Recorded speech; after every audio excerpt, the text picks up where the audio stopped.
నేను డ్రైవర్ని, నేను ఇండియాలో హీరోగా తిరుగుతున్నా, నేను ఇడికొచ్చి ఈ చెత్త పని చేస్తానా, బొంగు బొంగుతాను అన్నా అంటే వాళ్ళు అంతే. ఇంకా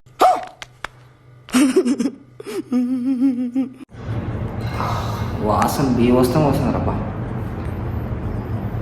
ఏంటో ఈ చెత్త పనులు కూడా చేస్తున్నాం అంటే మనం డబ్బుల కోసం వచ్చాం కాబట్టి ఏ పని చేసినా తప్పులేదు. మన కోసం మనం కష్టపడి బతుకుతున్నాం, మన ఫ్యామిలీ కోసం కాబట్టి ఏ పని చేసినా తప్పులేదు.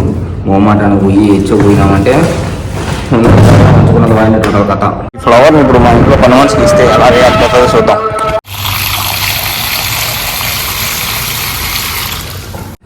చాలా మందికి నేను చేసే వర్క్ ఇంతవరకు ఎప్పుడు వీడియో చేసి చూపించలేదు అనమాట. ఈ రోజు చూపిద్దామని ఫిక్స్ అయిపోయాను. కష్టం అనుకున్నాం అంటే ఎప్పుడు కష్టంగానే ఉంటుంది బతుకో. మనం ఏమున్నది ఏదో ఆడుతూ పాడుతూ పని చేసుకున్నామంటే అయిపోతుంది అనమాట. అలా అయితే ఉంటుంది. నేను రోజు చేసే పనులు అయితే ఇంకా మీకు చూపించేస్తా, స్కిప్ చేయకుండా వీడియో మొత్తం చూసే. నేను నిద్రలేసి వస్తానే ఫస్ట్ అయితే ఈ చెట్లు ఉంటాయి ఇక్కడ, పూల చెట్లు.